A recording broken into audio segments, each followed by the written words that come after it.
Энэ болохоор нодлонгоос ахвал 12 сараас ахуулаад энэ цахилгаан автобустай холбоотойгоор энэ саяны эдийн засгийн тооцоололтыг хийлгэсэн юм а. Тэгээд одоо эн чинь 9 сар болж байна. Бараг бүтэн 1 жил шахуу ингээд нийтийн төвийн бодлогын газрын маань эдийн засгчд болон санхүүгийнхэн, төрийн сан, тамга гэд ингээд холбогдох шат дараалалаараа энэ асуудал маань ингээд явсараагаад өнөөдөр энэ хурал дээр орж ирж байгаа. Аль нэг байдлаар нуугдаж хаагдаад ерөөсөө явсан юм байхгүй. Ордог хурлаараа ордог юугаараа дүрм журмынхаа дагав зөвлөлийн хурал дээр хүртэл мөн танилцуулсан байж байгаа. Нийтийн төвийн бодлогын газрын өдөртөх хүмүүсүүд болон яг энэ ямар шалтгаанаас болоод ингэж байгаа гэдэг маш тодорхой танилцуулсан байж. Тэгээд дэмжигдээд ингээд ирсэн. Тэгээ үндсэндээ бол хоёрхан зүйл байгаа.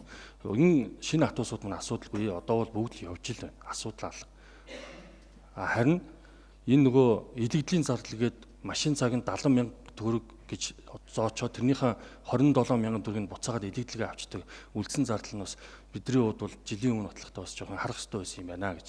Хоёр дахь юм нь болохоор энэ оны 25 оны 1 сарын 1-нд эрчим хүчний зохицол хорооноос үн тарифын үнийг 41%-аар өсгөцсөн.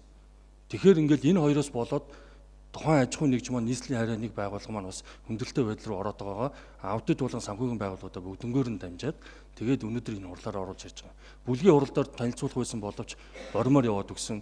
Тэгээд ингээд өмнөх хурлууд дээр бол ерөнхийдөө бол отгон жаргал дараа өөрөө танилцуулаад ингээд явсан.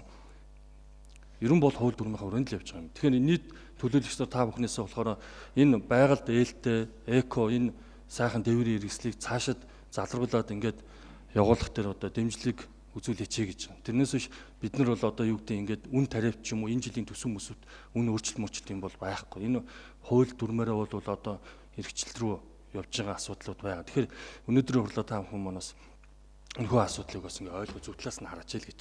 Одоо танилцуулах юм дээр бол буруу зүрх одоо магадгүй даваа талаа дарагч гэдэг юм уу, утган жаргал дарга танилцуулах гэдэг дээр бас зөвөр болгоорой гэж баярлалаа.